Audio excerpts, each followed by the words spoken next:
जल्दी से हम लोग यहाँ पर मैं आगे बढ़ते हैं उससे पहले मैं आप सभी लोगों का यहाँ पर मैं स्वागत करना चाहूंगा, और यहाँ पर मैं स्पेशली उन लोगों का जिन लोगों ने फ्रेंड्स सेशन के में मेरे स्टार्ट होने से पहले यहाँ पर मैं आप लोग क्विज कर रहे हो, एक दूसरे से सवाल पूछ रहे हो।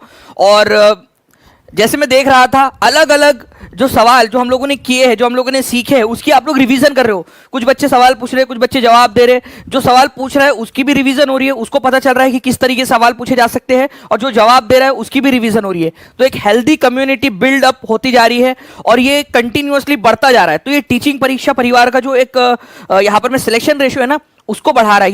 ये सिलेक्शन वाले बच्चे हैं यहां पर मैं पूरे। चलिए देखिए फ्रेंड्स, पहला क्वेश्चन आप लोगों की स्क्रीन के ऊपर में ये रहा, और ये बहुत ही ज्यादा इंपॉर्टेंट वाला क्वेश्चन हो जाता है आप लोगों का। ठीक है, देखिए अगर मैं बात करूं इस पर्टिकुलर क्वेश्चन की, तो इसमें यह बोला गया है कि भारतीय जो रियासतें थी, ठीक है, उनको कुछ विशेष अधिकार प्राप्त थे। अब भारतीय रियासतें कौन सी थी? जब हमारा देश आजाद हुआ तो करीब 565 के करीब जो है रियासतें थी। रियासतें मतलब छोटे मोटे राजघराने। अंग्रेजों ने उनको अधिकार दिया था कि वो तो या तो वो भारत में मिल जाए, या तो पाकिस्तान के साथ में मिल जाए, या तो फिर इंडिपेंडेंट देश बना ले। तो फ्रेंड्स मेजॉरिटी ऑफ जो रियासतें थी वो भारत में मिल गई। हमने उस समय में उनको बोला था कि हम आपको एक प्रीवी पर्स देंगे। प्रीवी पर्स मतलब भारत सरकार के खजाने में से, भारत सरकार के पास जो भी पैसा आएगा उसमें से कुछ पैसा जो है हम क्या करेंगे, हम उनको हर किसी के लिए अलग अलग अमाउंट डिसाइड किया था, एक सैलरी टाइप का जो है वो हर साल दिया करेंगे हम लोग। लेकिन ये प्रीवी पर्स जो है वो इसको समाप्त कर दिया गया, ठीक है, इंदिरा गांधी के द्वारा। तो कौन से साल में प्रीवी पर्स समाप्त कर दिया था ये क्वेश्चन, और बहुत इंपॉर्टेंट है ये समाप्त कर दिया था आपका 1971 के अंदर में। अब आपसे पूछा जा सकता है कौन सा संविधान संशोधन किया गया था इसके लिए, क्योंकि फ्रेंड्स मैं आप लोगों को बताना चाहूंगा कि प्रीवी पर्स जो है ना, ये एक बड़ा जटिल मुद्दा था। अब भारत की जो जनता है वो तो ये देख रही थी कि भाई ये खत्म होना चाहिए, क्योंकि बड़े बड़े राजघराने और उनको पैसा मिल रहा है जबरदस्ती, फ्री का पैसा, ठीक है। और वही जो राजघराने थे वो दुखी थे कि हमसे जो वादा किया गया था वो वादा जो है वो सरकार निभा नहीं रही है। तो फ्रेंड्स इसके लिए स्पेशली क्या किया गया, एक अमेंडमेंट किया गया, 26वां संविधान संशोधन किया गया 1971 के अंदर में, और प्रीवी पर्स को खत्म कर दिया गया। ठीक है, ये याद रखना है आप लोगों ने। जो भी आर्टिकल्स थे जिसके अंदर में ये प्रॉमिस किया गया था वो सारे के सारे आर्टिकल्स ही खत्म कर दिए उन्होंने। तो प्रीवी पर्स, आई होप आपको समझ आ गया होगा। प्रीवी पर्स जो रूलिंग क्लास थे, जो पहले के राजा महाराजा थे, उनके परिवार को अभी भी पैसा दिए जा रहे थे हम लोग, और वो पैसा कौन सा था? आप लोगों का पैसा। अगर आप माचिस भी खरीदने जा रहे हो, ठीक है, तो उसके ऊपर में जो है इनडायरेक्ट टैक्स लगता था उस समय। जो पैसे दिए, पैसा आप लोगों का पैसा था, जो आपके ऊपर में खर्च होना था वो लोगों के पास जा रहा था। तो 1971 में 26वें संविधान संशोधन के जरिए इसको खत्म किया गया था। ठीक है, बाकी आर्टिकल्स आप लोगों से नहीं पूछेंगे, ये वाले आर्टिकल्स प्रीवी पर्स के, ठीक है, डोंट वरी। तो प्रीवी पर्स 26वां संविधान संशोधन 1971 में खत्म किया गया। कौन थे उस समय में? हमारी प्रधानमंत्री इंदिरा गांधी। नाउ फ्रेंड्स चलिए हम लोग आगे बढ़ते हैं यहाँ पर मैं हमारे सेकंड क्वेश्चन की तरफ में। देखिए एक उष्णकटिबंधीय चक्रवातों की सूची के अंदर में रेमल नाम कौन से देश के द्वारा दिया गया है? और अभी आप लोगों को बता दूं, रेमल जो है फ्रेंड्स हमारी बंगाल की खाड़ी के इलाके के अंदर में हिट किया भारत को। आप लोगों ने देखा होगा ना। तो ये जो रेमल है, आप लोगों को बताना है कि रेमल ये साइक्लोन का नाम कौन सी कंट्री ने दिया, बताइए जल्दी से। और मैं अभी आपको बताता हूँ फ्रेंड्स, रेमल के बारे में जो है पूरा का पूरा आप लोगों को एक पूरी इंफॉर्मेशन दी गई थी टीचिंग परीक्षा के यूट्यूब चैनल के ऊपर में। Oman, very good. तो लिखो जल्दी से, अगर आप लोग जो है सुन पाए हो बराबर से, तो बताओ रेमल शब्द कौन से देश ने दिया है, इसका मतलब क्या होता है, और ये कौन सा टेम्परेट साइक्लोन है या उष्णकटिबंधीय है, ट्रॉपिकल साइक्लोन है? आप लोग बताएंगे, ठीक है। बहुत बढ़िया, और ऐसे ही किया करो यार। टीचिंग परीक्षा की पूरी टीम आप लोगों के लिए डेडिकेशन के साथ में वर्क कर रही है। चलिए, तो ये आप लोगों का आंसर इसका डी हो जाएगा। ये पूरा का पूरा पोस्ट आपके लिए डाला गया था। आप इसको टीचिंग परीक्षा को चैनल को सब्सक्राइब करके रखोगे सभी के सभी लोग, ठीक है, बेल आइकन दबा के रखोगे तो आप लोगों को ये सारी चीजें मिलती रहेंगी। ओके, 84% लोगों ने कल सही आंसर दिया था। चलिए आगे बढ़ते हैं हम लोग फ्रेंड्स। यहाँ पर मैं नेक्स्ट क्वेश्चन की तरफ में, चंपारण सत्याग्रह के बारे में आप लोगों को यहाँ पर में 3 पॉइंट्स दिए गए हैं। आपको बताना है इनमें से कौन सा वाला पॉइंट सही है चंपारण सत्याग्रह के बारे में। देखिए अगर चंपारण सत्याग्रह के बारे में हम लोग बात करें, its aim was to look into problem of 3 kathia system. जो 3 कठिया सिस्टम था उसके ऊपर में देखने का इसका काम था, 3 कठिया प्रॉब्लम जो थी, ठीक है। राजकुमार शुक्ला जो है उन्होंने महात्मा गांधी को विजिट के लिए मनाया था, एग्जाम में आया हुआ क्वेश्चन नहीं है। राजेंद्र प्रसाद, जेबी कृपलानी जो है वो इस मूवमेंट के अंदर में गांधी जी के साथ में थे। अब इस क्वेश्चन को आप पूरे सारे ऑप्शन को ध्यान से देखिए। जो बच्चा जो है रेगुलर देखता है, जो अच्छे से देखता है लेक्चर को, वो इस क्वेश्चन को सॉल्व करके आंसर को लगा के एक मोटिवेशन या एक जो है आपका कॉन्फिडेंस का अनुभव कर सकता है कि भाई अब वो धीरे धीरे धीरे धीरे आगे बढ़ रहा है। कितने लोगों को लगता है कि अब उनका कॉन्फिडेंस बढ़ रहा है? ठीक है, तीन कठिया सिस्टम जैसे ही पढ़ा आपने, तीन कठिया सिस्टम आपको पता चल गया होगा। ठीक है, 3 बाय कितना है जल्दी बताओ, ये डब्बे में कितना आना चाहिए? 3 बाय कितना? तीन कठिया सिस्टम के अंदर में अपने आप में एक क्वेश्चन बन गया। ठीक है, राजकुमार शुक्ला किसने बुलाया था गांधी जी को चंपारण आंदोलन के समय में? राजकुमार शुक्ला ने बुलाया था। बिल्कुल, ये वाला भी सही है, ये वाला भी सही है आपका। राजेंद्र प्रसाद गांधी जी से पहली बार कौन से आंदोलन के समय में मिले? अपने आप में एक एग्जाम का क्वेश्चन। ठीक है, जेबी कृपलानी, ठीक है, गांधी जी से जो है कब मिले पहली बार? ठीक है, कौन से आंदोलन के समय में? इसके अलावा और भी बहुत सारे जो लोग थे, महादेव देसाई हो जाए, ठीक है, आप लोगों का नरहरि पारेख हो जाए, तो ये गांधी जी के साथ में कौन से आंदोलन में थे? तो चंपारण सत्याग्रह के अंदर में। तो आंसर इसका डी हो जाएगा। तीन कठिया सिस्टम जो था फ्रेंड्स, उसके अंदर में ये था कि 3/20, मतलब आपके खेत को अगर 20 हिस्सों में बांट दे हम, ठीक है, तो उसमें से 3 हिस्से के अंदर में आपको इंडिगो नील की खेती करनी पड़ेगी, जो किसानों के लिए लाभदायक नहीं थी।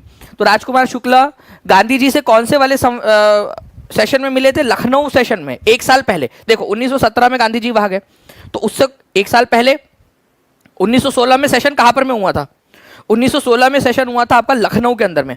तो लखनऊ अधिवेशन, जहां पर में इंडियन नेशनल कांग्रेस और मुस्लिम लीग का जॉइंट सेशन हुआ था, वहां गांधी जी से मिले और गांधी जी को बोला कि गांधी जी आइए प्लीज थोड़ा सा। ठीक है, तो गांधी जी भी पहले मना किए, फिर आ गए। राजेंद्र प्रसाद, जेबी कृपलानी, महादेव देसाई, नरहरि पारेख उनके साथ में यहीं पे जुड़े थे। नाउ फ्रेंड देखिए 64वीं बीपीएससी के अंदर में क्वेश्चन आया हुआ आप लोगों का इसी से रिलेटेड। जल्दी जल्दी से फ्रेंड्स सेशन को लाइक एंड शेयर भी करते रहेंगे आप लोग। ओके, 8:30 मिनट हो चुके क्लास को स्टार्ट हुए हुए, जल्दी। ठीक है, सब मिलकर आवाज उठाए तो कुछ चांद पे रौब पड़े, मैं तन्हा जुगनू हूं, मेरे चिल्लाने से क्या होगा।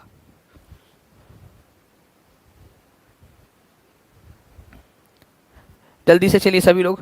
उससे आगे की लाइन भी बड़ी खूबसूरत है कि हमको देख के शर्मा हो तो शर्माने की दाद भी दे, आईने में देख के खुद को शर्माने से क्या होगा। चलिए, तो यहां पर मैं देखिए friends, who invited Gandhi ji to Champaran? ठीक है, तो राजकुमार शुक्ला ने जो है इन्होंने इनवाइट किया था। कौन से वाले समय में गांधी जी से मिले थे ये? तो गांधी जी से मिले थे फ्रेंड्स ये आपके लखनऊ अधिवेशन के अंदर में 1916 में। देखिए अब ये बीपीएससी टीआरई 2 का पीआरटी का क्वेश्चन बहुत ही इंपॉर्टेंट। अब ये क्वेश्चन मैं चाहूंगा कि हर एक बच्चा जो है आंसर करना चाहिए यहां पर में, हर एक बच्चे ने। ठीक है, देखिए मैं आपको एक्चुअल क्वेश्चन करा रहा हूं आपके एग्जाम का।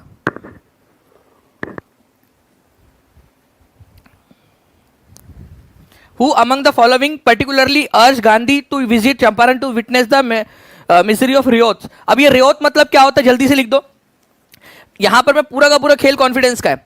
आपका कॉन्फिडेंस धीरे धीरे बढ़ता रहना चाहिए। आपको रियोत का मतलब अब पता होना चाहिए। ठीक है, जल्दी बताइए रियोत मतलब क्या होता है? रियोत का मतलब होता है किसान। तो किसानों की जो स्थिति थी उसके लिए किसने बुलाया था? राजकुमार शुक्ला ने बुलाया था। तो आंसर बी हो जाएगा इसका। नाउ फ्रेंड, महात्मा गांधी ने चंपारण का दौरा किस वर्ष किया था? बिहार शिक्षक भर्ती जो आपकी टीआरई 3.0 था, 15 मार्च 2024 को सोशल साइंस में पूछा गया प्रश्न, लीक्ड पेपर का प्रश्न। तो 1917 में गांधी जी ने यह दौरा किया था। ठीक है, तो आंसर हो जाएगा आपको ऑप्शन नंबर बी। तो 15 अप्रैल 1917 को गांधी जी जो है वो मोतिहारी पहुंचे थे, ये याद रखना है आप लोगों ने। निम्न में से महात्मा गांधी का भारत में पहला सत्याग्रह कौन सा था? 64वीं बीपीएससी का क्वेश्चन, जल्दी बताइए। तो आंसर हो जाएगा आप लोगों का चंपारण सत्याग्रह, गांधी जी का भारत में पहला सत्याग्रह था। ठीक है, नाउ फ्रेंड चंपारण नील आंदोलन के दौरान महात्मा गांधी के साथ कौन थे? अब ये क्वेश्चन का आंसर हर एक बच्चा करेगा, जल्दी से बताइए।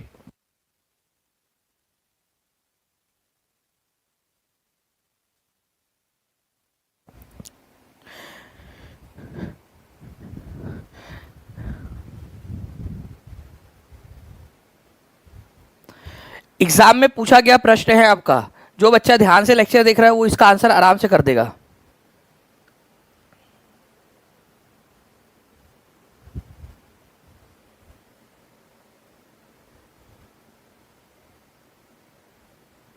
चलिए गुड।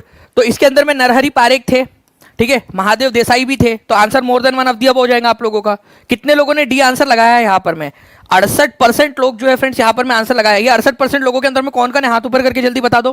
ठीक है, 68% लोगों के अंदर में कौन कौन थे ये जिन्होंने ये सही आंसर लगाया? क्योंकि ये लोग वो है, ठीक है,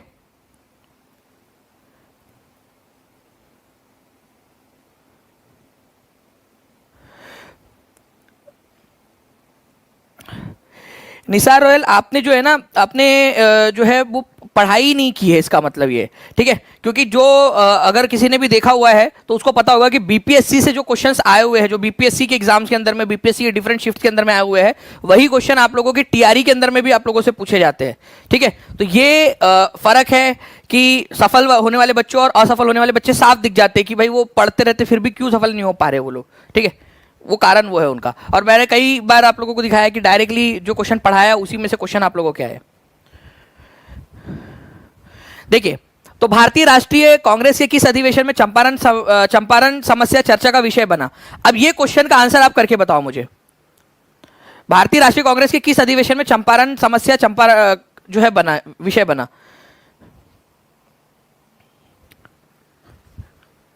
भारतीय राष्ट्रीय कांग्रेस के किस अधिवेशन में चंपारण समस्या चर्चा का विषय बना?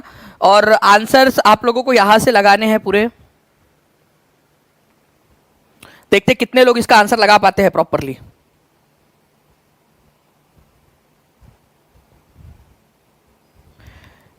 चैट रेट से भी समझ में आ जाएगा कितने बच्चे आंसर कर रहे हैं।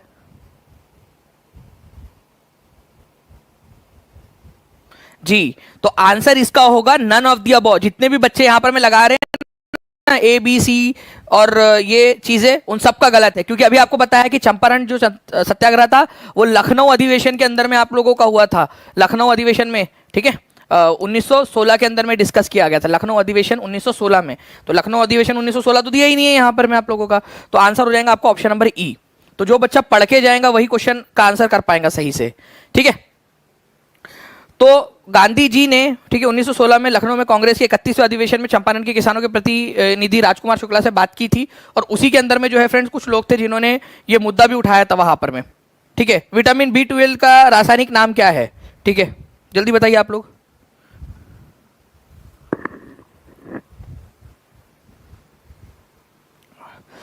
आप लोगों ने वो सॉन्ग सुना होगा फ्रेंड्स कि रांझा रांझा करती मैं, रांझा रांझा करती हुई मैं आपे रांझा हुई, ठीक है ना।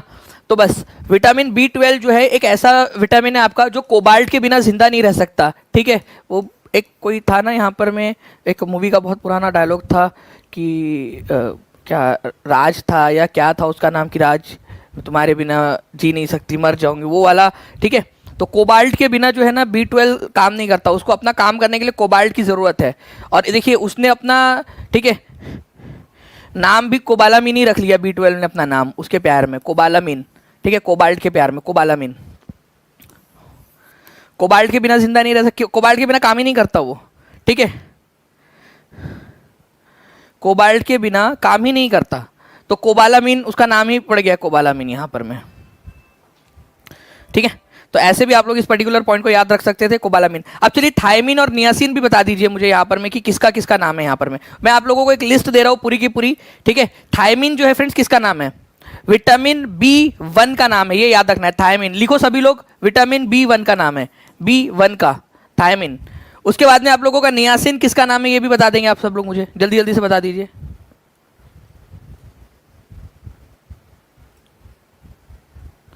कौन सा विटामिन है जिसका नाम नियासिन है आप लोगों का?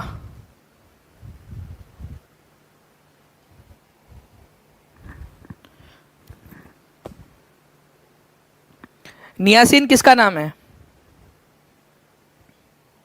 वेरी गुड, बहुत बढ़िया, ठीक है। तो B3 आंसर आ रहा है आप लोगों का, और कोबालामिन B12। तो सारे तीनों के तीनों लिख दीजिए यहाँ पर मैं आप सभी लोग। बाकी मैं आप लोगों को जो है फ्रेंड्स एक लिस्ट दे रहा हूँ, एनसीईआरटी की लिस्ट है। विटामिन ए जो है आप लोगों का ये किस किस में पाया जाता है, ठीक है। तो फिश लिवर ऑयल के अंदर में पाया जाता है, कैरेट आपके गाजर के अंदर में, बटर मिल्क वगैरह के अंदर में पाया जाता है। B1 जिसको थियामिन भी बोलते हो आप लोग, ठीक है, ये आप लोगों का पाया जाता है यीस्ट में, मिल्क में, ग्रीन वेजिटेबल्स और जो है दाल वगैरह होती है उसके अंदर में। विटामिन B2 राइबोफ्लेविन उसका नाम है, ठीक है। और विटामिन B6 जो है इसका नाम है पायरिडॉक्सिन। विटामिन B12 इसका नाम अभी मैंने आपको बताया कोबालामिन है, कोबालामिन, ठीक है। इसका नाम है मीट, फिश, एग, कर्ड इसके अंदर में पाया जाता है। और विटामिन B12 बहुत इंपॉर्टेंट है आप लोगों की मानसिक स्थिति के लिए भी, ठीक है, और बॉडी की ओवरऑल हेल्थ के लिए भी। आप लोगों को पता है फ्रेंड्स कि विटामिन जो B12 है ना उसको अलग से दिया भी जाता है लोगों को, ठीक है। तो विटामिन B12 बहुत इंपॉर्टेंट है, ठीक है। एनीमिया, हीमोग्लोबिन में आरबीसी की जो कमी हो जाती है वो भी विटामिन B12 की वजह से होती है कई बार। ओके, चलिए, तो ये आप लोग यहाँ पर मैं इसको देख सकते हो पूरा का पूरा लिस्ट को। ये लिस्ट आप लोगों को मिल जाएंगी फ्रेंड्स, ठीक है। आप लोगों को जो नीचे में आप लोगों का व्हाट्सएप का ग्रुप अपन लोगों ने बनाया है ना, उसके अंदर में भी मिल जाएंगे आप लोगों को। तिभागा आंदोलन, अब देखिए ये बहुत इंपॉर्टेंट है। तिभागा आंदोलन, कल रात में मैंने ऐप के अंदर में क्लास में आप लोगों को इसके बारे में पढ़ाया है, तिभागा आंदोलन के बारे में। जल्दी जल्दी से फ्रेंड्स सेशन को लाइक भी करते रहेंगे जितने भी लोग देख रहे हैं, ठीक है, ताकि इसी तरीके से और भी बहुत सारे क्वेश्चंस आप लोगों को करवा दूं, ठीक है। तो सेशन को लाइक करते रहेंगे आप सभी लोग। 2000 के करीब करीब लाइक के अंदर में हम लोग पहुंच गए, तो इसको क्रॉस करना है हम लोगों ने जल्दी से। देखिए, तो तिभागा आंदोलन के अंदर में क्या था कि किसान चाह रहे थे कि उनको, देखो पहले क्या था, 50-50 होता था, 1/2, 50-50, ठीक है। तो किसानों ने कहा कि भाई किसान मतलब वो किसान जो दूसरे के खेत पे काम करते थे, तो उन्होंने बोला देखो भाई हम 50% नहीं चाहिए, हमको क्या चाहिए, हमको जो है ज़्यादा चाहिए। तिभागा मतलब आधा नहीं चाहिए, 50% नहीं, 75% चाहिए। तो तिभागा होता है आप लोगों का 3/4, ठीक है, आप लोगों का, ओके, 3/4। और 1/4 जो है वो किसको दिया जाए, 1/4 दिया जाए आप लोगों का इनको, आप लोगों के जो किसान जिनकी ज़मीन है उन लोगों को। तो इसको बोलते हैं आप लोग तिभागा, कि 3 भाग हम लोगों को चाहिए, ठीक है, तिभागा 3/4 हम लोगों को चाहिए। तो किसानों ने तिभागा आंदोलन किया था, और इसमें किसान सभा ने, उनका ऑल इंडिया किसान सभा जो थी उसने इसका सपोर्ट किया था, तिभागा आंदोलन का। 1946 में बेसिकली चरम पे पहुंच गया था बंगाल में तिभागा आंदोलन, ओके। तो तिभागा, ठीक है, आप लोगों की मांग यहाँ पर में वो लोग कर रहे थे, 3 भाग की मांग कर रहे थे। इसके जो है नेता कौन थे, ठीक है, कंपरम सिंह और भवन सिंह इसके नेता थे, इसके लीडर्स थे बेसिकली, ठीक है, कामपरम सिंह और भवन सिंह। फरेजी आंदोलन की शुरुआत किसने की, very very very important question for the upcoming exams आप लोगों की। फरेजी आंदोलन ये भी किया था हम लोगों ने कल रात के अंदर में क्वेश्चन सॉल्व, बताइए जल्दी से।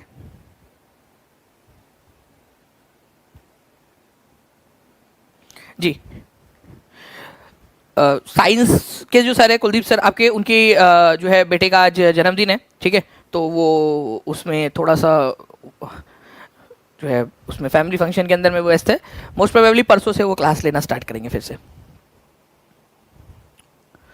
आज उनके बर्थडे का उनके नहीं, बर्थडे का बच्चा नहीं है, उनके बच्चे का बर्थडे है,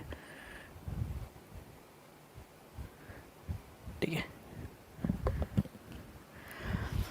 चलिए, फरेजी आंदोलन की बात करें हम लोग यहाँ पर में, तो हाजी शरीयतुल्लाह जो है उन्होंने यहाँ पर में इसको शुरू किया था।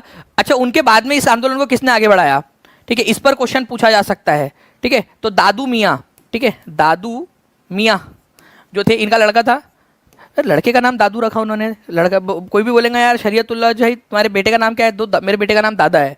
अरे भाई दादा कैसे हो गया, तुम्हारे बेटे का नाम बेटा होना चाहिए, ठीक है। चलिए, तो हाजी शरीयतुल्लाह जो थे उनके बेटे का नाम था दादू मियाँ। तो दादू मियाँ जो थे उन्होंने इसको आंदोलन को आगे बढ़ाया, फिर फरेजी आंदोलन को, ठीक है। इन्होंने जो है किसानों से कहा कि टैक्स वगैरह मत दो और जो रेंट था वो मत दो, ठीक है। तो बंगाल के इलाके के अंदर में, स्पेशली पूर्वी बंगाल के इलाके के अंदर में ये आंदोलन काफ़ी प्रसिद्ध रहा, ओके। तो फरेजी ये जो शब्द है ये आया है फ़र्ज से। फ़र्ज एक उर्दू भाषा का शब्द है जिसका मतलब ये होता है आपकी ऑब्लिगेशन, आपकी जिम्मेदारियाँ।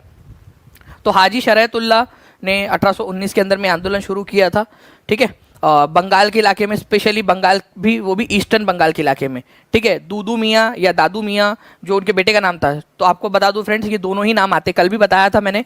तो जो बच्चे ऐप में भी थे उन लोगों की रिवीजन भी हो रही है यहाँ पर में कंटिन्यूसली, ठीक है। तो आपको रिवीजन होती रहनी चाहिए, ठीक है। बहादुरपुर करके एक जगह है, आज भी वो जगह आप लोगों को मिलेंगी बांग्लादेश के अंदर में, क्योंकि पूर्वी बंगाल का इलाका था वो, वहाँ पर में ये दादू मियाँ जो है वो चलाते थे अपना कामकाज वहाँ से।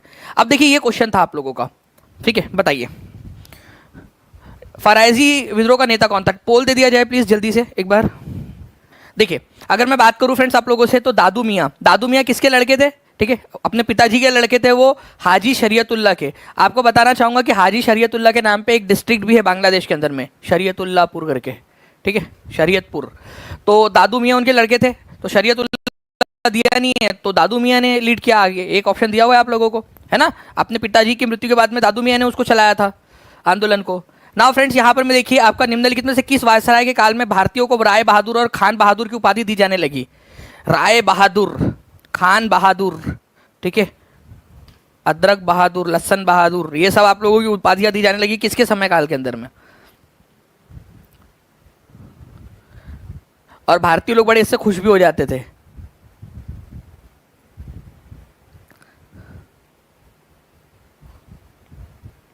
जी, तो ये वो तुम्हारे चचा का जो लड़का था ना, लॉर्ड लिटन, उसके समय काल के अंदर में दी जाने लगी। ठीक है, ये लॉर्ड लिटन के समय में क्या क्या हुआ? लॉर्ड लिटन के समय में आप लोगों को पता है फ्रेंड्स कि दिल्ली दरबार भराया गया था। वर्नाकुलर प्रेस एक्ट 1878 इन्हीं के समय में हुआ। आर्म्स एक्ट अमेंडमेंट जो था 1878 का, उसी इन्हीं के समय में हुआ था, जिसमें भारतीयों के हथियार रखने से मना कर दिया गया। ठीक है, सिविल सर्विसेज की एज घटा दी गई, 21 साल से 19 साल कर दी गई। इसने ये भी नहीं सोचा, ये भाई ने भाई माना कि यार तुम्हारे को कोई जो है, या तुम्हारी शादी जो है तुम्हारे मम्मी पापा ने बचपन में फिक्स कर दी होंगी। हमारे यहाँ इंडिया में क्या होता है ना, लड़के का दिल ही टूटता 18 साल की उम्र में। ठीक है, लड़के का दिल 18 साल की उम्र में टूटता, 16 17 18 साल की उम्र में टूटता उसका दिल। 2 साल तक जो है उसको संभलने में लगते। ठीक है, 22-23 साल का होता तब जाके उसको समझ में आता कि भाई यार अब क्या करे, कुछ तो करना पड़ेगा। ठीक है, फिर 24-25 साल की उम्र में वो कोई एग्जाम की प्रिपरेशन करके फिर जॉब पे लगता हो। ठीक है, और तुम बोल रहे हो 19 साल के अंदर में लग जाए, तो मतलब क्या करें हम लोग? ठीक है, दिल ना टूटवाए। ठीक है, तो लॉर्ड लिटन जो था फ्रेंड्स, इसके समय में हुआ था। राय बहादुर, खान बहादुर। चलिए मेरी आंसर बहादुर लोग जल्दी जल्दी से आंसर आप लोग करते रहेंगे, तो जितने भी आंसर बहादुर है आंसर करते जाए जल्दी जल्दी से। तो आप लोगों को भी आंसर बहादुर की उपाधि देता हूं मैं। सॉरी। लॉर्ड लिटन ने भाषाई आधार पर प्रेस की स्वतंत्रता को किस वर्ष प्रतिबंधित किया था? बिहार शिक्षक भर्ती टीआरई का लीजिए आपका क्वेश्चन, ओरिजिनल क्वेश्चन। तो आप देख पा रहे हो जो पढ़ाया था ना वही आया आप लोगों के पेपर के अंदर में। ये क्वेश्चन मैं कब से आप लोगों को करवा रहा हूँ और आपको बता रहा था। आप देखिए 15 मार्च को लीक पेपर के अंदर में था, मैंने लीक नहीं किया था पेपर, लेकिन ठीक है।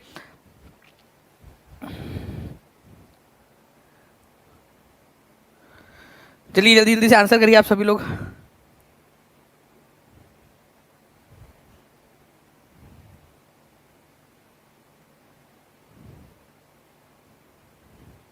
चलिए बहुत बढ़िया फ्रेंड्स, आप लोगों के आंसर्स आ रहे हैं।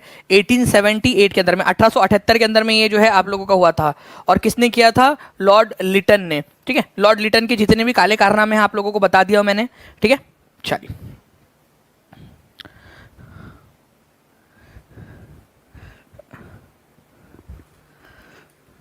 तो A is the correct answer. When did Gandhi ji start quit India movement? ठीक है, तो क्विट इंडिया मूवमेंट की शुरुआत कब हुई थी? पोल दे दिया जाए प्लीज जल्दी से एक बार।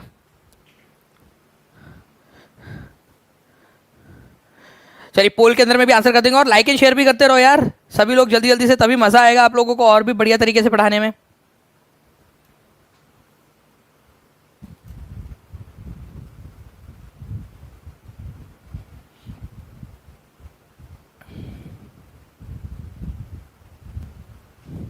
देखिए तो गांधी जी ने भारत छोड़ो आंदोलन कब शुरू किया था? तो इसको अगस्त क्रांति के नाम से भी जाना जाता है आप लोगों का। ठीक है, तो 69% ही लोग हैं जिन्होंने सही आंसर दे पाए हैं, मतलब अभी भी 31% लोग हैं जिन्होंने गलत आंसर किया है। ठीक है, तो अगस्त क्रांति, और वो भी कब हुई थी? 1942 के अंदर में। तो आंसर हो जाएगा आप लोगों का, ठीक है, ऑप्शन नंबर सी। अब ये भारत छोड़ो ये नारा किसने दिया था ये आप लोगों को बताना है। आप लोगों को मैं बार बार रिवीजन इसलिए करवा रहा हूं ताकि आपको याद होता जाए।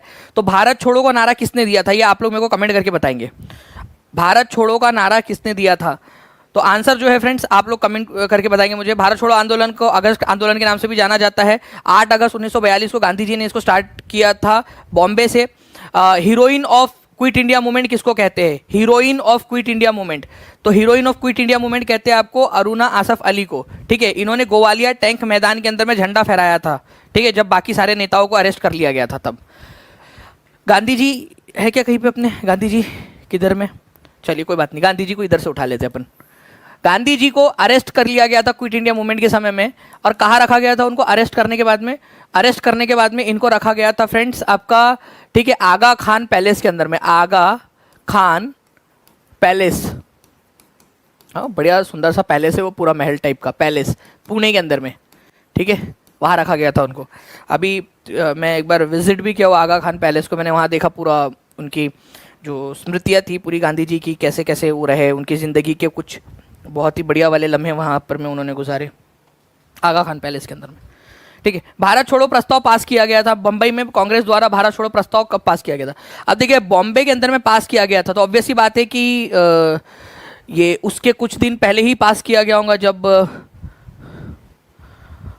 आंदोलन होना था।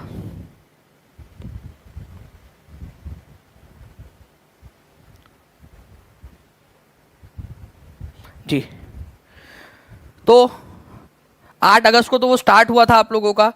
ओके, तो भारत छोड़ो का प्रस्ताव कब पास किया गया था ये आप लोगों को बताना है। ठीक है, आपका तो भारत छोड़ो मुंबई में कांग्रेस द्वारा भारत छोड़ो का प्रस्ताव पास किया गया आप लोगों का 8 अगस्त को, और यही से जो है फ्रेंड्स आप लोगों का माना जाता है कि भारत छोड़ो आंदोलन की शुरुआत हुई। एक्चुअली में हुआ क्या था मैं आप लोगों को बताता हूँ। देखिए 14 जुलाई 1942 को पहले ये वर्धा के अंदर में पास हुआ, वर्धा में। ठीक है, अगर आपसे बोला जाए वर्धा में कब पास हुआ था, ठीक है, सेवाग्राम वर्धा में, ठीक है, तो ये हुआ था 14 जुलाई 1942 को। उसके बाद में जो है फ्रेंड्स 8 अगस्त को, ठीक है, बॉम्बे में बैठे ये लोग 1942 के अंदर में, और बोला कि भाई अब चलो, ठीक है, उठते हैं, खड़े होते हैं और आंदोलन शुरू करते हैं। उसी दिन रात में जो है सबको उठा लिया गया, सच में उन्होंने, उनके उठने के पहले उनको अंग्रेजों ने उठा लिया सबको। ठीक है, तो 8 अगस्त 1942 को जो है ये प्रस्ताव पास किया गया था बम्बई की बैठक के अंदर में। 14 जुलाई को वर्धा के अंदर में पास किया गया था, ये आप लोगों ने याद रखना है। ठीक है, देखिए आप लोगों का टीआरई 3.0 का क्वेश्चन सोशल साइंस के अंदर में पूछा गया 15 मार्च 2024 को लीग पेपर के अंदर में। 1942 में भारत छोड़ो आंदोलन का आह्वान किसने किया था? अब देखिए ये क्वेश्चन आपका, भाई ये कोई क्वेश्चन है यार, आह्वान की बात करी, किसने नारा दिया था वो नहीं बोला यहाँ पर में, किसने आह्वान किया था, किसने बोला था कि अंग्रेजों भारत छोड़ो करके। ठीक है, तो महात्मा गांधी ने ये जो है फ्रेंड्स आह्वान किया था। बाकी एक्चुअल में जो ये नारा था ये दिया किसने था? नारा दिया था यूसुफ मेहर अली ने, लेकिन आह्वान किसने किया था भारत छोड़ो आंदोलन का आह्वान? ठीक है, भारत छोड़ो, अंग्रेजों भारत छोड़ो, ये नारा यूसुफ मेहर अली ने दिया। भारत छोड़ो आंदोलन किसने शुरू किया था? आंदोलन वो महात्मा गांधी ने शुरू किया था। और ये एक्चुअल क्वेश्चन है अभी आपका भाई, ठीक है, 15 मार्च का। ठीक है ना, भारत में ब्रिटिश साम्राज्य का संस्थापक कौन था? भारत के अंदर में ब्रिटिश साम्राज्य का संस्थापक किसको माना जाता है फ्रेंड्स? ठीक है, तो देखिए एक्चुअल में जो है फ्रेंड्स भारत में ब्रिटिश साम्राज्य का संस्थापक माना जाता है लॉर्ड क्लाइव को। क्यों? क्योंकि जो है ना बैटल ऑफ प्लासी हुई थी, बैटल ऑफ प्लासी, ठीक है, ये हुई थी आप लोगों के 1757 के अंदर में। और इस युद्ध के अंदर में जो है पहली बार जो सिराजुद्दौला था उसको हराकर अंग्रेज़ों ने अपना पपेट किंग मीर जाफ़र बिठा दिया था। ठीक है, पपेट नवाब। उसके बाद में 1765 के अंदर में आपका 1765 के अंदर में इलाहाबाद की संधि के तहत, ठीक है, जो ब्रिटिश ईस्ट इंडिया कंपनी थी उसको दीवानी अधिकार दिलाने में भी रॉबर्ट क्लाइव का ही हाथ था। उसी ने ये नेगोशिएशंस किए थे मुगल सम्राट शाह आलम द्वितीय के साथ में कि हमको जो है ये अधिकार दे दो करके। तो फ्रेंड्स ब्रिटिश साम्राज्य का संस्थापक किसको माना जाता है अगर ये क्वेश्चन आ जाए तो? Lord Clive. और बीपीएससी के 66वीं बीपीएससी के अंदर जब ये क्वेश्चन आया था तब भी इसका आंसर भी जो है आप लोगों का सी ही माना गया था। ठीक है, तो C is the correct answer. Jallianwala Bagh हत्याकांड किस दिनांक को हुआ था? एक बार पोल दे दीजिए, जल्दी से देख लेते कितने लोगों को याद है ये। ठीक है, चलिए पोल भी आप लोगों की तरफ में आ गया, पोल के अंदर में भी आंसर कर दीजिए आप सभी लोग। उस दिन कौन सा वाला त्यौहार था ये भी बता देंगे आप सभी। त्यौहार कौन सा था उस दिन? ठीक है, 10 अप्रैल, 11 अप्रैल, 12 अप्रैल, more than one of the above, none of the above. जल्दी आंसर करेंगे आप सभी लोग इस पर्टिकुलर क्वेश्चन का। तो जालियनवाला बाग हत्याकांड कब हुआ था? अब ये आपको ना क्वेश्चंस की इतनी प्रैक्टिस करनी पड़ेगी कि भाई आप लोग एग्जामिनर के जो ट्रैप है उसमें फंसे ना। 13 अप्रैल था वो आपका, ठीक है, 13 अप्रैल। ओके, जो लोग 12, 11 ये लगा रहे हैं ना उन लोगों का सबका गलत है यहाँ पर में। ठीक है, क्यों गलत है? क्योंकि वो आंसर 13 अप्रैल होना चाहिए था, तो आंसर इसका ई होगा आपका, नन ऑफ दी अबव। ठीक है, तो ये कब क्वेश्चन सॉल्व होते हैं ऐसे वाले? जब आप लोग बहुत सारे प्रैक्टिस करते हो। तो रॉलेट एक्ट के विरोध में सबसे पहले आपका रॉलेट सत्याग्रह कौन से दिन मनाया गया था? बताइए, रॉलेट सत्याग्रह कौन से दिन मनाया गया था? कोई बता सकता है मुझे? रॉलेट सत्याग्रह। तो रॉलेट सत्याग्रह का दिन मेरे बताने के पहले सभी लोग बता देंगे यहां पर मैं, ठीक है। रॉलेट सत्याग्रह, सत्याग्रह जो है आप लोगों का फ्रेंड्स ये मनाया गया था आपका 6 अप्रैल, ठीक है, 1919 को गांधी जी ने रॉलेट एक्ट के खिलाफ ये आंदोलन शुरू किया था, रॉलेट एक्ट के खिलाफ। उसके बाद में जो है फ्रेंड्स क्या होता है, रॉलेट एक्ट के विरुद्ध में रॉलेट सत्याग्रह जो चल रहा था उसमें सैफुद्दीन किचलू, ठीक है, कौन थे, ठीक है, डॉक्टर सत्यपाल और सैफुद्दीन किचलू, तो ये दो लोग थे, लेकिन मेन जो थे उनके वो थे सैफुद्दीन किचलू, उनको अरेस्ट कर लिया गया था। सैफुद्दीन किचलू, ठीक है, सैफुद्दीन किचलू, इनको अरेस्ट कर लिया गया कब, 9 अप्रैल को, 9 अप्रैल को। तो इनको छुड़ाने के लिए ये भीड़ इकट्ठा हुई थी इनके अरेस्ट के विरोध में, ठीक है, कब, 13 अप्रैल को। शांतिपूर्ण तरीके से वो लोग विरोध प्रदर्शन कर रहे थे, लेकिन जनरल डायर ने क्या किया, गोलियां चलवा दी उनके ऊपर में, ठीक है। सरकारी रिपोर्ट के अनुसार कितने लोग मरे थे, सरकारी रिपोर्ट के अनुसार, ये भी एक क्वेश्चन है। अब चलिए बताइए आप लोग, देखते कितने लोग इसका आंसर कर पाते हैं। चलिए लाइक एंड शेयर भी करते रहिए फ्रेंड्स सभी लोग जल्दी से, और जिन्होंने भी चैनल को सब्सक्राइब नहीं किया चैनल को सब्सक्राइब करके बेल आइकन दबा देंगे, ठीक है। सरकारी आंकड़ों के अनुसार आपको बताना है यहाँ पर मैं, ठीक है, ये इंपॉर्टेंट वाला पॉइंट आप लोगों को बोल रहा हूँ। सरकारी आंकड़ों के अनुसार जालियनवाला बाग हत्याकांड के अंदर में कितने लोगों ने की मौत हो गई थी जी, तो आंसर हो जाएगा आप लोगों का 379, जबकि ये आंकड़ा बहुत कम बताया अंग्रेजों ने। जब आपको बता दूं फ्रेंड्स, ठीक है, कि हजारों जो लोग थे, ठीक है, उनकी मौत हुई थी, हजारों लोगों की मौत, लेकिन अंग्रेजों ने अपने आंकड़े के अंदर में कितना बताया, केवल 379 लोगों की मौत हुई थी, ठीक है। तो कम से कम जो है फ्रेंड्स 1000 लोग तो यहाँ पर में का उनकी मौत हुई थी, और उससे 2 से 3 गुना लोग जो है वो जख्मी हो गए थे, लेकिन अंग्रेजों के अनुसार 379 लोग मरे थे, ठीक है। जालियनवाला बाग हत्याकांड किस दिन हुआ था, कौन सा दिन था, देखिए फिर से आपका क्वेश्चन, एग्जाम के दिन आया वाला क्वेश्चन, एग्जाम में आया हुआ क्वेश्चन।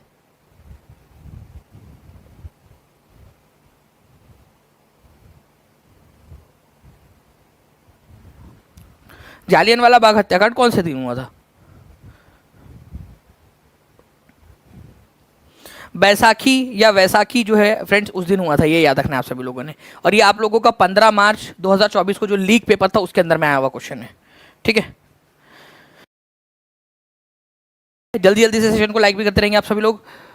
जालियनवाला बाग हत्याकांड की जांच के लिए सरकार ने किस समिति का गठन किया था, बिहार एस्टेट टीजीटी जो था आपका एस्टेट वाली एग्जाम के अंदर में 18 सितंबर 2023 को पूछा गया प्रश्न, ठीक है। आगे में अब आप लोगों के टीआरई के अंदर में पूछा जा सकता है, एस्टेट के अंदर में आया हुआ प्रश्न आप लोगों का, ठीक है। 4 ऑप्शन ये आप लोगों को कंफ्यूज करने के लिए जोड़ा गया आप लोगों के लिए यहाँ पर में प्रैक्टिस के लिए आपकी। तो जालियनवाला बाग हत्याकांड जांच के लिए किस समिति का गठन किया गया था, तो हंटर कमीशन का गठन किया गया था, ये याद रखना आप सभी लोगों ने। जालियनवाला बाग हत्याकांड की जांच के लिए हंटर कमीशन का गठन किया गया था, तो A is the correct answer आप लोगों का। इसको जो है फ्रेंड्स व्हाइट वॉश कमीशन भी कहते हैं। अब क्वेश्चन ये पूछा जा सकता है कि व्हाइट वॉश कमीशन किसको कहा जाता है, व्हाइट वॉश कमीशन, ये हंटर कमीशन को कहा जाता है व्हाइट वॉश कमीशन।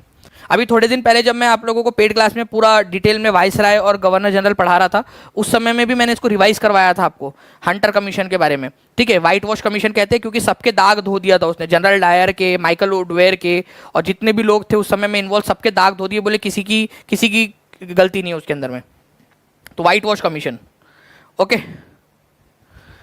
चलिए, और कांग्रेस ने भी एक समिति बनाई थी, ठीक है, इसकी जांच के लिए, आपके जालियनवाला बाग हत्याकांड की जांच के लिए वो कमेटी बनाई थी मदन मोहन मालवीय के नेतृत्व में।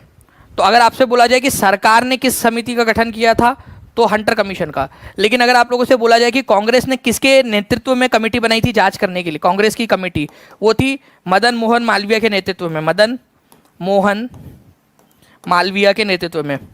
एक क्वेश्चन आया था कि इस जांच की रिपोर्ट लिखने का काम किसको दिया गया था, लिखने का काम, रिपोर्ट लिखने का काम गांधी जी को दिया गया था, ठीक है। ये कमेटी का काम था जांच करने का, ठीक है, और जो रिपोर्ट लिखने का काम था पूरा का पूरा, क्योंकि एक रिपोर्ट लिखने के लिए एक पूरी टेक्निकल टर्म्स और वो सारी चीज़ों का इस्तेमाल करना पड़ता है, ठीक है, तो उसकी जिम्मेदारी गई थी मोहनदास करमचंद गांधी जी को, ठीक है, गांधी जी को जिम्मेदारी दी गई थी लिखने की।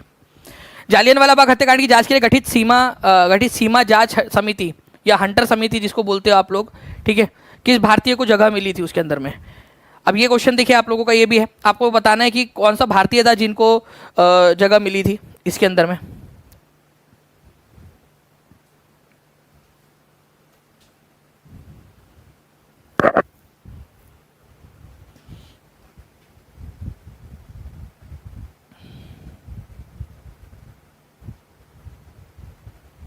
देखिए इसके अंदर में जो है फ्रेंड्स दो भारतीय लोग भी थे, ठीक है, जो आप लोगों का हंटर कमीशन बना था ना, उसमें दो भारतीय लोग थे।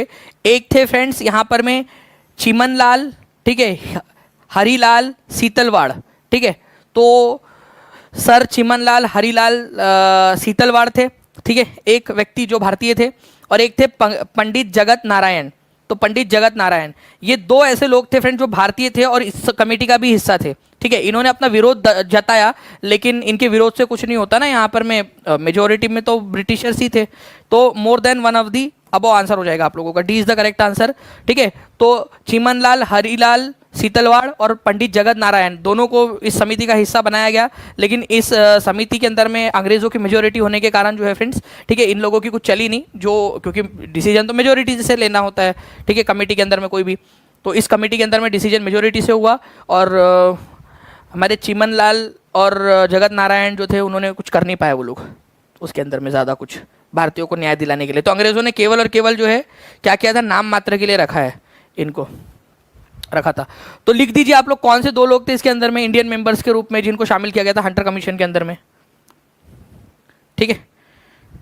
तो चिमनलाल हरीलाल सीतलवाड़ और पंडित जगत नारायण, ठीक है। जालियनवाला बाग हत्याकांड नरसंहार जो था किस गांधीवादी सत्याग्रह के संबंध में हुआ था, ठीक है। कौन सा सत्याग्रह था जिसके जस्ट बाद जालियनवाला बाग हत्याकांड हुआ। जालियनवाला बाग हत्याकांड हुआ उसके वो कौन से इसके जस्ट बाद हुआ था, ठीक है। तो देखिए जालियनवाला बाग हत्याकांड हुआ 13 अप्रैल को, ठीक है। इसकी पूरी की पूरी कहानी आपको बताया मैंने, 1919 में हुआ था, ठीक है। उससे पहले 6 तारीख को क्या हुआ था आपका, रॉलेट सत्याग्रह, 6 अप्रैल। देखो ये तारीख याद रखनी है आप लोगों ने, 6 अप्रैल 1919 को, ठीक है। कौन सा, रॉलेट सत्याग्रह हुआ था। इसको day of humiliation and prayer. Bharat का पहला अखिल भारतीय संघर्ष कौन सा था, एनसीईआरटी की लाइन है, रॉलेट सत्याग्रह भारत का पहला अखिल भारतीय सत्याग्रह था, पूरे इंडिया में एक साथ एक दिन मनाया गया 6 अप्रैल 1919 को, ठीक है। उसके बाद में क्या होता है आपका, 9 तारीख को सैफुद्दीन किचलू जो थे उनको अरेस्ट कर लिया गया था 9 अप्रैल 1919 को। उसके विरोध में 13 अप्रैल को जालियनवाला बाग में अमृतसर के अंदर में लोग इकट्ठा हुए थे जिन पर गोलियां चला दी गई थी, ठीक है। और सरकारी आंकड़ों के अनुसार कितने लोगों की मौत हुई थी, चलिए ये भी क्वेश्चन बता दीजिए आप सभी लोग, सरकारी आंकड़ों के अनुसार कितने लोगों की मृत्यु हुई थी। निम्नलिखित में से कांग्रेस का कौन सा अधिवेशन था, ठीक है, जिसमें कांग्रेस स्वराज पार्टी का गठन किया गया था। देखिए फ्रेंड्स हुआ क्या था कि गांधी जी ने जो है ना घोषणा कर दी थी, ठीक है, 1922 के अंदर में कि वो नॉन कॉपरेशन मूवमेंट जो है उसको बंद कर रहे हैं, असहयोग आंदोलन जो है उसको बंद कर रहे हैं। काफ़ी सारे नेता गांधी जी से सहमत नहीं थे इस मामले में, ठीक है। उसी दौरान, ठीक है, कांग्रेस पार्टी के उस समय के इंडियन नेशनल कांग्रेस के अधिवेशन जो चल रहा था वो गया में चल रहा था, और उसके अध्यक्ष थे आपके चित्तरंजन दास, CR दास। तो उन्होंने क्या किया, उन्होंने इस्तीफा दे दिया, ठीक है, गया अधिवेशन में कांग्रेस के अध्यक्ष पद से इस्तीफा दे दिया, और बोला कि भाई हमको चुनाव लड़ना चाहिए करके, और हम लोग जो है कांग्रेस स्वराज पार्टी या स्वराज पार्टी का गठन कर रहे हैं, और इसके ज़रिए हम लोग क्या करेंगे, चुनाव भी लड़ेंगे, क्योंकि कांग्रेस ने तो ये निर्णय लिया था कि वो चुनाव नहीं लड़ेंगी, तो चुनाव लड़ने का निर्णय लिया गया गया अधिवेशन के अंदर में। तो दिसंबर 1922 के अंदर में एनुअल सेशन चल रहा था गया में, बिहार में, ठीक है। तो 1922 का सेशन कहाँ पर में हुआ था, कांग्रेस का गया में हुआ था, ठीक है। उसके अध्यक्ष कौन थे, चित्तरंजन दास। उन्होंने अपना रिजिग्नेशन दे दिया और स्वराज पार्टी की स्थापना की उन्होंने, क्योंकि उनकी बात नहीं मानी जा रही थी चुनाव लड़ने वाली, और वो चाहते थे कि चुनाव लड़ा जाए, ठीक है।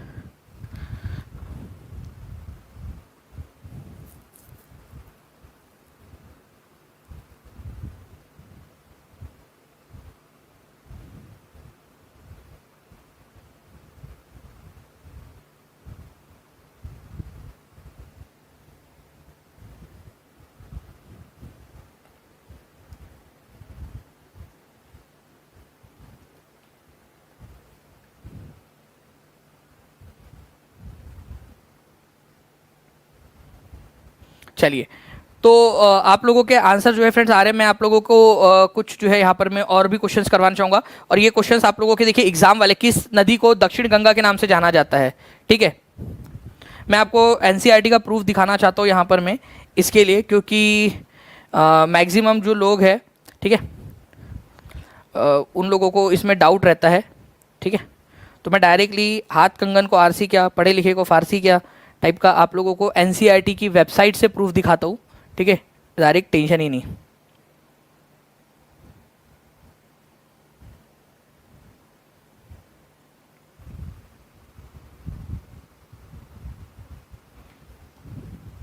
चलिए, तो देखिए फ्रेंड्स, ये क्वेश्चन एमपी पुलिस कांस्टेबल दोनों एग्जाम के अंदर में आ चुका है आप लोगों का। आंसर जो है फ्रेंड्स इसका क्या होगा, कावेरी होगा या गोदावरी होगा, ठीक है। अब आप लोगों को ये लगाना था। अब दोनों ही आंसर, दोनों ही क्वेश्चन यहाँ पर मैं आप लोगों के दे दिए गए, कावेरी भी दे दिया गया। कई सारे लोग अब कंफ्यूज हो जाते हैं, उसके अंदर में भी कावेरी लगाए गोदावरी लगाए। तो दक्षिण गंगा जब दिया जाता है फ्रेंड्स, आंसर आप लोगों को गोदावरी लगाना है। मैं एनसीईआरटी पे लेकर चलता हूँ। देखो आपको ये दिख रहा है ncrt.nic.in, ये दिख रहा है क्या, पहले ये बताओ, ठीक है। सबसे पहले ये बताओ, ये दिख रहा है क्या आपको, ncrt.nic.in दिख रहा है आपको, एनसीईआरटी की वेबसाइट पे हूँ मैं डायरेक्टली, ठीक है। चलो, उसके बाद में आप लोग यहाँ पर में देख सकते हो कि Godavari is the largest peninsular river. Peninsula की मतलब कि आपका जो ये दक्षिण भारत है उसकी सबसे बड़ी नदी कौन सी है, गोदावरी नदी है। नासिक से निकलती है, ये नासिक डिस्ट्रिक्ट से, महाराष्ट्र से निकलती है, बंगाल की खाड़ी में जाकर मिल जाती है, ठीक है। कितनी इसकी लेंथ है, 1465 किलोमीटर की इसकी लेंथ है, ठीक है, 1465 किलोमीटर, ठीक है। इट इज ऑल्सो कॉल्ड दक्षिण गंगा, इसको दक्षिण गंगा भी कहा जाता है, ठीक है। एनसीईआरटी के अंदर में दिया हुआ है, डायरेक्टली आप देख सकते हो। तो दक्षिण गंगा के नाम से किसको जाना जाता है, गोदावरी नदी को जाना जाता है, ये याद रखना है आप सभी लोगों ने, ठीक है। तो गोदावरी नदी दक्षिण गंगा के नाम से जानी जाती है, आप लोग यहाँ पर में देख सकते हो फ्रेंड्स, ठीक है, दक्षिण गंगा। नेक्स्ट क्वेश्चन, आपका बिहार शिक्षक भर्ती टीआरई 3.0 में भी क्वेश्चन पूछा गया है। तो मैं आपको ये क्वेश्चन इसलिए दिखा रहा हूँ यहाँ पर में, आप देख सकते हो कि ये क्वेश्चन एग्जाम में आया हुआ क्वेश्चन है आपका। अब इसको आंसर क्या लगाओगे आप लोग, क्योंकि आंसर तो आप लोगों ने बेसिकली एग्जाम के पॉइंट ऑफ व्यू से लगाना है ना, आप लोगों ने जो सही है वो लगाना है आप लोगों ने आंसर। तो फिर से एक बार दिखा देंगे आप लोगों को प्रूफ, एनसीईआरटी का प्रूफ,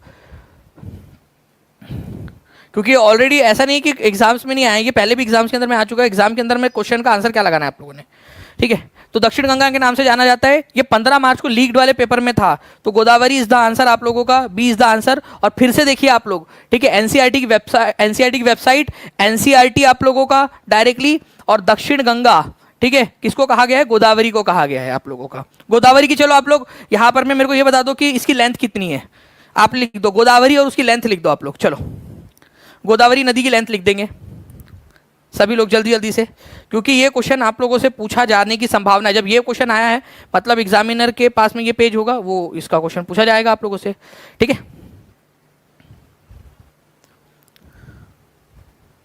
चलिए फ्रेंड्स, नेक्स्ट क्वेश्चन आप लोगों का, हुंड्रू फॉल्स जो है आपका कौन से प्लेट्यू के ऊपर में है, बताइए कौन से पठार पर है हुंड्रू जलप्रपात, ठीक है। डायरेक्टली ये तो बहुत बढ़िया भी है आप लोगों का, हुंड्रू जलप्रपात बताइए।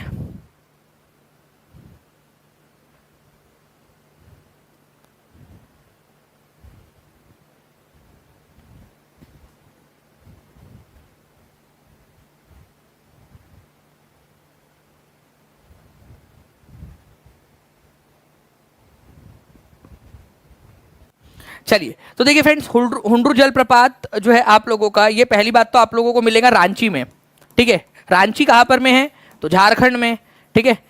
झारखंड कहाँ पर में है, तो झारखंड जो है छोटा नागपुर के पठार के ऊपर में है, छोटा नागपुर का पठार। तो आंसर इसका ऑप्शन नंबर ए हो जाएगा। अब आप लोग मुझे बताइए कि हुंड्रू जलप्रपात कौन सी नदी की वजह से बनता है, ये क्वेश्चन अब आप लोगों से पूछा जा सकता है, ठीक है।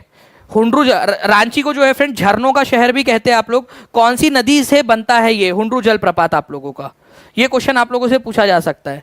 तो हुंड्रू जलप्रपात बनता है आप लोगों का सुवर्ण रेखा नदी के वजह से, उसके जो उसका रास्ता जो है उसमें जो गिरती है नदी आप लोगों की, ठीक है, उसके वजह से बनता है। सुवर्ण रेखा नदी, दामोदर नहीं है, स्वर्ण रेखा नदी की वजह से, स्वर्ण रेखा जो नदी है उसके वजह से ये बनता है। ये भी अपने आप में एक इंपॉर्टेंट क्वेश्चन है, इसको इंपॉर्टेंट मार्क करो आप लोग। हुंड्रू जलप्रपात कौन से नदी की वजह से बनता है, डायरेक्टली क्वेश्चन पूछा जाएगा, ठीक है, आप लोगों को आंसर करना पड़ेगा, ठीक है। मुझे उम्मीद है फ्रेंड्स कि आप सभी लोग जो है इस सेशन को लाइक कर चुके होंगे, जितने भी बच्चे अपनी अपनी जिम्मेदारी यहाँ पर में निभा रहे होंगे, ठीक है, अच्छे से, और चाह रहे होंगे कि और भी आप लोगों के सेशन